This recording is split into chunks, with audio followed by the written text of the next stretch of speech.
Matthews, Zach Pugh. It's crunch time. It's crunch time here in the studios of 91.9. Jeff Matthews and Zach Pugh join you for today. Zach, now as always, you know how we start this show. Yeah. How was your weekend? Man, my weekend was awesome. It's great to be here. You know, as always, I'm always happy to be on this show with you. My weekend was great. I got to see some pretty good games and some pretty awful games as well, but we'll get into that, of course, a bit later. But overall, pretty good weekend. How about yourself, man? Oh, it wasn't too bad. Didn't really do a whole lot. I finished moving. That was the worst part, I think, of the whole weekend. Other than that, I had a good time just watching some sports. Went and caught the Dallas game with the sister. Nice. And that was pretty much it. Had a pretty laid-back weekend, which was great. Haven't had one of those in a while, so right. We enjoy it. We're going to go ahead and get started for some sports for today. Excuse me while I pull up my list. Excuse me. We actually do not have a graphic for you this week, I should say, but I'm going to read off the scores for around the high school football this past Friday. Beach 63, West Creek 25, Clarksville Northeast 61, Clarksville Northwest 20, Nice. Donaldson Christian Academy 38, Clarksville Academy 0, Gallatin 38, Rossview 0, Hendersonville 54, Clarksville 21, Kenwood 32 takes a win over Portland at 27, and then Montgomery Central 12, Greenbrier 6. Montgomery Central still kicking it in the high school football world, undefeated team. Gotta be. I mean, that's awesome. You gotta love the fact that we've got at least one around here. I know, right? Absolutely. But I mean, looking at some of those scores, DCA, the DCA game, 38-0, and then Gallatin 38-0 as well.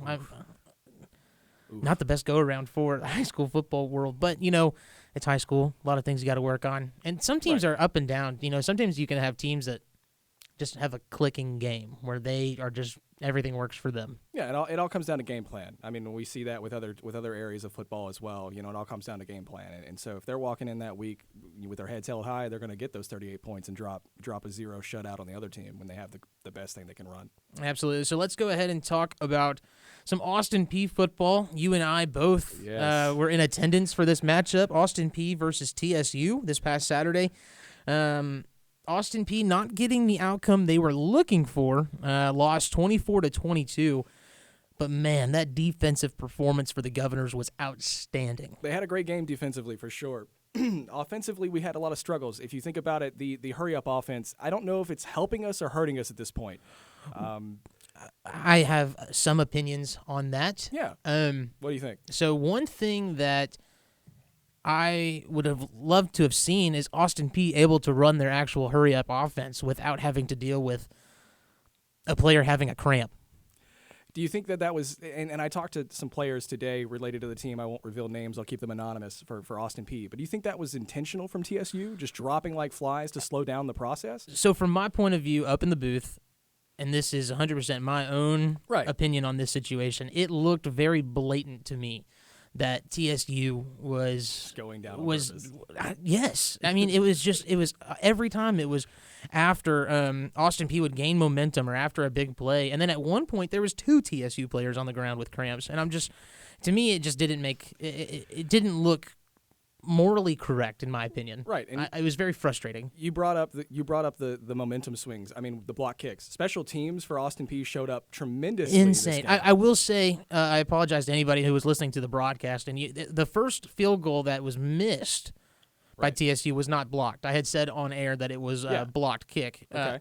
No one got a hand on it, to my knowledge, anymore after I had talked to some of the athletic people. It was just a missed field goal. However, there was a blocked field goal later in that game by Austin Peay.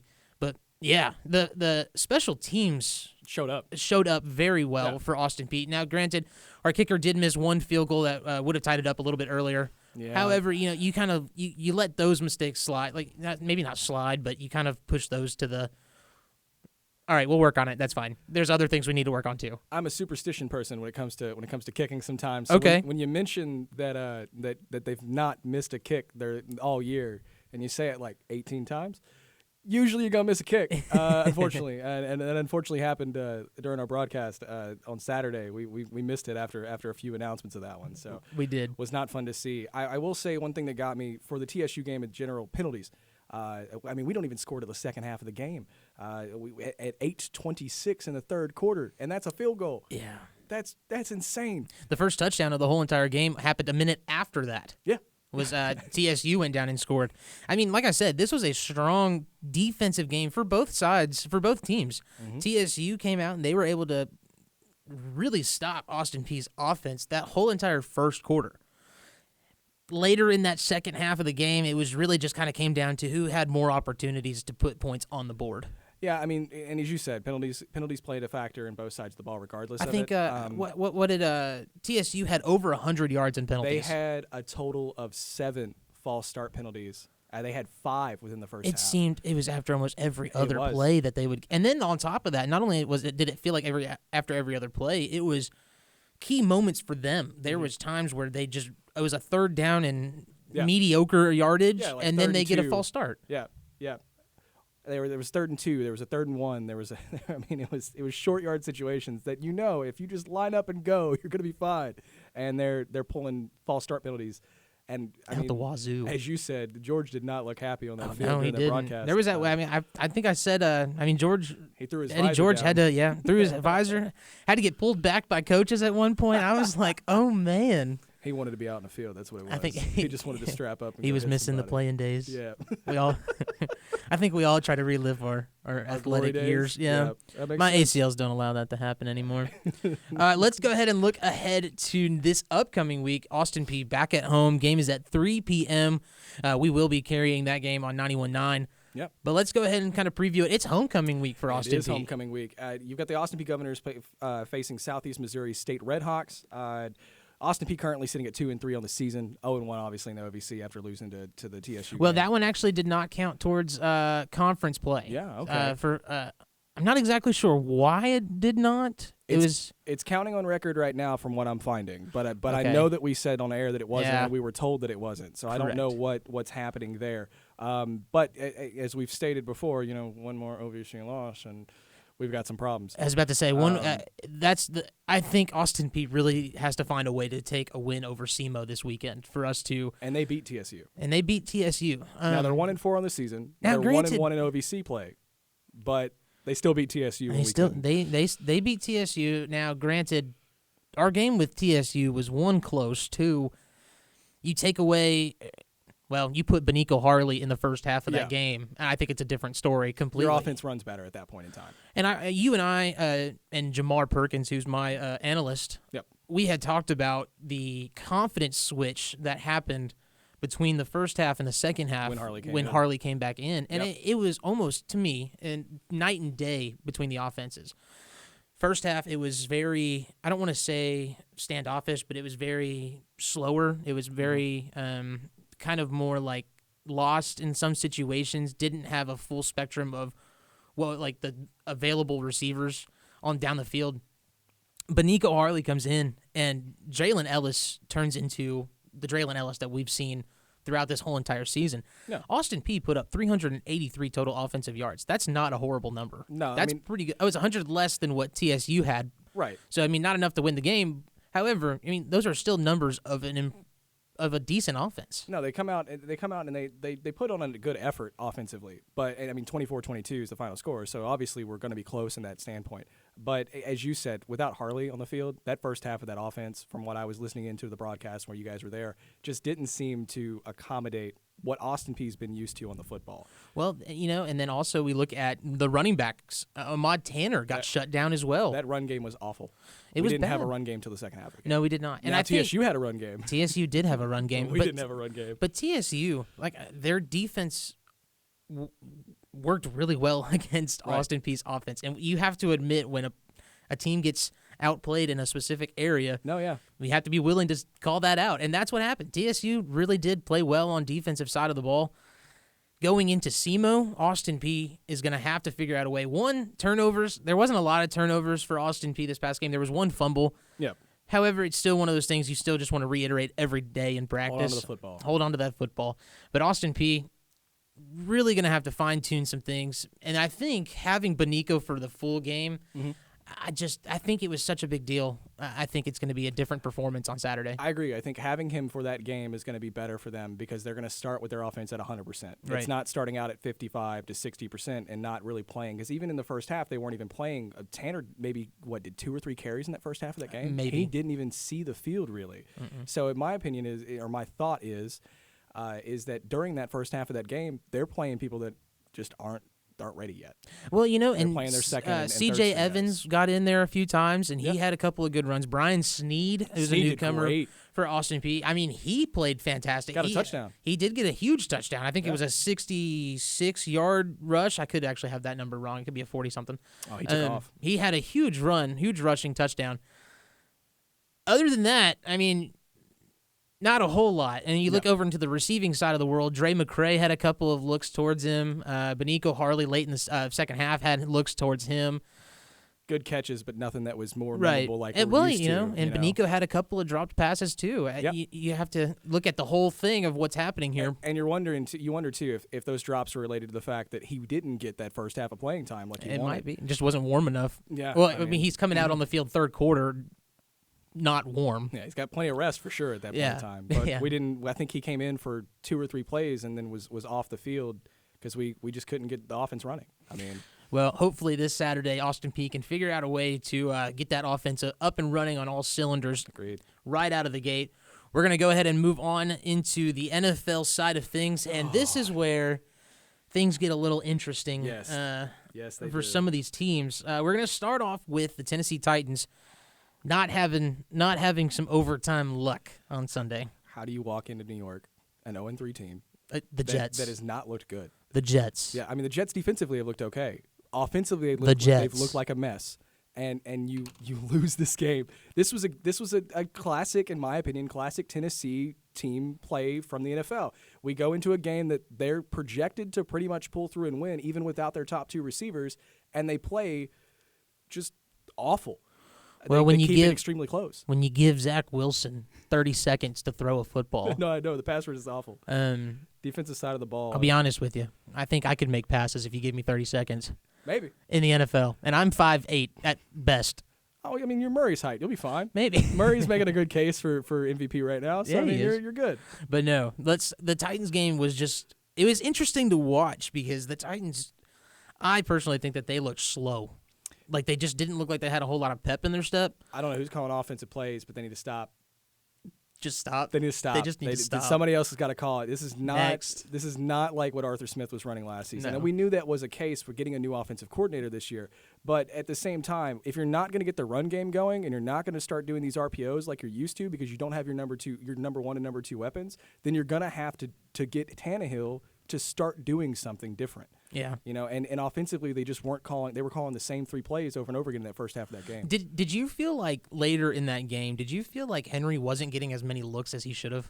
I think Henry in the fourth quarter lit up everybody. I But think so. I Okay, think I'll give you the fourth. I think in the third he could have gotten some more looks that probably would have put them at a better position if they would have just ran him more. I think 'Cause there at was that a point in time he was running better. There was a play in overtime. They went into the air. Yep. And it was like a 3rd and 6, I think. It was the third and it was something. What, the second to last third Yes, down they had? yes, yeah, that no, I one. know what you're talking about. And they decided to go into the air with it. And I'm like, I think you No. probably would have had a lot better luck had you just given it to Henry and had him go make something happen. Now let's give Derrick Henry credit. Oh, yeah. From last season to this season. I mean, yes, you're a 2,000-yard rusher, right? But let's give him credit to the pass game. Yeah. This dude was always irrelevant in a pass gaming offense that he could not catch the ball. Now you've got a potential from this guy who is catching the ball on top of it, on top of running, and that's awesome. That is because pretty good. He's created this now new weaponry for them, for their offense. And if they can get that to be a part of their game that they did in New York, that was successful with Derrick Henry and the Titans offense, with Julio Jones coming back and with Brown coming back as well. Sorry. You're good. With them coming back, then you're going to have an elaborate offense and actually have what probably Tennessee was trying to shoot for when they got that Julio Jones trade. Absolutely. And then, so going back to the 32nd time for Zach Wilson to throw a touchdown pass, that kind of leads to the talks that people have been kind of hinting at after that game of getting some better corners for Tennessee. Janoris Jenkins. It was no. just I don't know how many times where me and my sister were at, we were watching the Dallas game, and the Titans game was to our right. We were watching that kind of as we're watching the Dallas game, and so we're watching.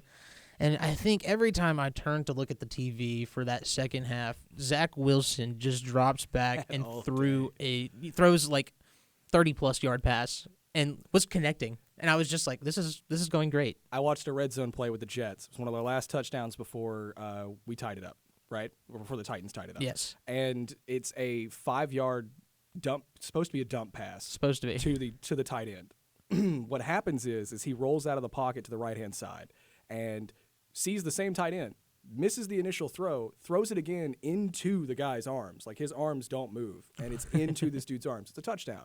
It's a great play by Zach Wilson and the Jets. However, it's a poor play by the defensive side of the ball because there's 3 corners in the area that could have stopped the ball, and none of them try any effort. Like, it's, I'm getting paid my $1 million. I'm good. It's beginning of season. We can do whatever we want. Right? We got 17 games. Yeah, exactly. Plenty of time to make the playoffs. But no, I think the AFC South. I think the Titans have got to figure. And then also on penalties, I think if Taylor Lewan gets another penalty, I think start paying fines. Maybe I think he'll have to. I think he'll owe somebody money. He's got to do something because he's not helping them out at all. No, he's not. And I think what's bad is he probably knows that, and he's acknowledged that before. Right. I think, what was it, 2 years ago? He had like 4 right before his injury. Yeah, he had like 4 false start penalties in the same game, and he got almost in a row. If memory serves correctly. His post game press conference was, "I messed up. I got to fix it." And now 2 years later, we're sitting in a position where he needs to fix it, and it hasn't been fixed. And he hasn't done it. No, and some of that is, too, probably injury-related, the offensive line not playing together at all. The offensive line play for that team, as soon as Ben Jones opened up a hole for Derrick Henry in the first half, he goes down. I mean, finally gets a good, 10 to 12-yard run for Henry to start establishing this run game, and then you lose your best run blocker in the time, and that just doesn't help him. Other games in the NFL, by the way, you had we'll go to Dallas. I mean, we can talk about Dallas. Hey, now. How about them Cowboys? No, but Dallas had a great game against Carolina. Right. One thing that I noticed in this game, the biggest thing, was the fact that all of a sudden Dallas has defense. Right. I know. Trayvon Diggs, Trayvon Diggs, I want him to be the corner for the rest of our lives, but in his prime. In his prime? I want the guy who's getting interceptions every game to be the corner for the rest of my life. It does help that you have Sam Darnold throwing.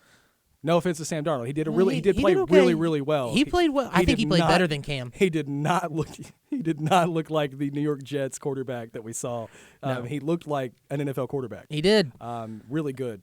Looked like a first rounder too. Yeah, he did look like a first rounder. He rushed for 2 touchdowns. I mean, he did. That's what I hated the most. I was like, how do you let a rookie quarterback just rush for 2? It was cool when Dak Prescott did it, but I mean, he's not a rookie, but he's definitely a rookie for them. But I mean, DJ Moore gets 113 yards that game. But what impressed me the most about your game, and I'll about the Dallas game. If you didn't watch it, I was out there. Yeah, he was left playing. Linebacker. Yep. But what impressed me about that game is the second half. The second half rework that you guys do for your game plan. You guys end up scoring 20 points in the third quarter, and you shut out the Panthers. Yeah. That's impressive. You were down by a point going into halftime, and you come out and you're like, just drop 20 on them and we'll win. It's fine. We just want to go home early. And you guys did great. I mean, they played amazing football. Dallas did a good job. Prescott with four touchdowns, 188 yards. Yeah. That's insane. Yeah. Here's the thing. Looking really good this year. They look really good, and I love it. It's great. Really the atmosphere is great. My family, we party all the time when we watch. However, there always comes a time, it seems like, for the Dallas Cowboys where they'll play 3 or 4 really good games. Yep. And then we'll get, I don't know, somebody like New York. And the Giants, who won their first game against the Saints in overtime. Yep. We'll have one of those games, and we'll end up like the Saints. Yeah, no, and it's not fun. I know how those games can be. And then after that game, we end up going 8-8 and miss the playoffs to the Eagles. I don't know what keeps happening, but that needs to stop. Speaking of the Eagles, did you see the Eagles played the Kansas City Chiefs? I didn't watch the game. I did not watch the game. I watched the highlights and like just the under reader that goes on in every football game when you're watching. Yep. And I literally saw the fact that the Chiefs were down, I think, until the third quarter. Yeah, and then Eagles started to chip away at it. And it was. Are the Chiefs having issues? Are we seeing a time where there's a new AFC? Is there going to be a new AFC team that's going to come out? Hang on now. Patrick Mahomes is going to get that under control, I assume. It's Andy Reid too. Andy Reid's a boss. So. Andy Reid's probably one of my favorite coaches in the league right now. I will mention one thing about my lovely fan base and the Ravens that I root for. Tied the record for most consecutive 100-yard rushing games. That's pretty good. With the Steelers, so that's good. And we get one this weekend, then we're going to beat that record. When did the Steelers make that record? That was between 1974 and 1977. That sounds about right. When it wasn't not relevant. right now. Yeah, when it wasn't relevant. Yeah. So it's a bad record to be happy about, but at least it's a record I can go after and look at. Hey, you want to talk about records? Tom Brady beating all 32 teams now after. I was about to say. Tom Brady wins in Foxborough, which is kind of a big deal in my opinion, against his old coach over there, Bill Belichick. It was a great game. It was a good game. Unfortunately, again, I was at work, so I didn't get to watch the full game. But 19-17 was the score in favor of Tampa Bay. Yep. And there's a final field goal kick that if memory serves correctly, that's missed for the Patriots. Gives the Patriots a chance to win that game. And New England plays a good game and does a good job trying to contain Brady. Let's face it. I despise saying it. Brady's the GOAT, man. You can't beat him right now. I think what I hate the most is when there's times when your teams are beating Tom Brady. Yeah. And then the next day after your team lost to Tom Brady, there's that darn picture of Tom Brady with his arms on his knees, and they're just like, yep, this is how everyone knows it was done. Mm-hmm. He just gets so focused. He's such a I used to not like Tom Brady at all because he was Tom Brady. And now, man, I really like Tom Brady because he's Tom Brady. I like him more now that he's with the Bucks because he's gotten more personal. You see a personality now. Yeah. The Patriots, the Patriot way, that when we've learned this, as we've witnessed with Cam being released and being a figurehead and a point that's usually for franchises. With that happening, we've noticed this. The Patriot way is stay quiet. Mm-hmm. Don't show too much attention to ourselves. Right. Let's play our game. Yeah. That's the Patriot way. Brady, Tampa Bay's having fun. No, yeah, Tampa Bay is they're having a lot of fun. Tampa Bay is out there, like they remind me of a team that wins and then goes and has like a whole party down on the beach or something. Right, they're just partying after the game. Yeah, just doing something big fun. Big block party at my house after throwing the Lombardi Trophy, boat to boats. Boat to boat. Yeah, I saw that too. That was probably one of the fun. And then did you also see the granddaughter of the person who made the Lombardi Trophy was upset? No, I did not see that. Yeah, she got upset because they threw it. I mean, I'm sorry to say it, but you didn't. They won it. You didn't win it. So, sorry. Next. All right. Kind of what you get to do. So. Football has just kind of been all over the place, but let's take a break from football. I'm totally okay with that. Let's take a break.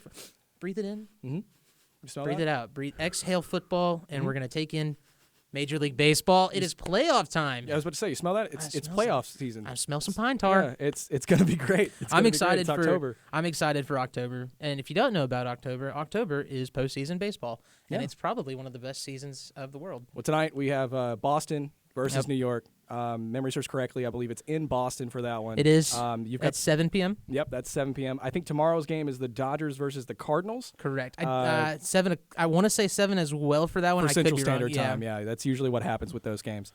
You're pitching for tonight for New York. You've got Garrett Cole pitching 16-8 win-loss record, 3.23 ERA, 243 Ks, going against Nathan Eovaldi. Eovaldi's 11-9 on the season, 3.75 ERA, 195 Ks. I hate to say this because I'm not a Yankees fan. I will bleed orange for my entire life for the Orioles, but I will admit that the Yankees have the better team right now for this team. Yankees look good. And I mean, bullpen-wise, I say Yankees look good. I mean, they're not horrible. Yeah.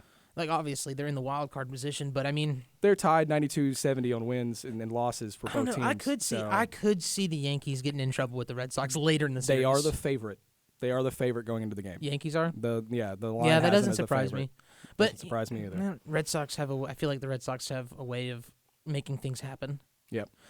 Looking over into the National League. Yeah.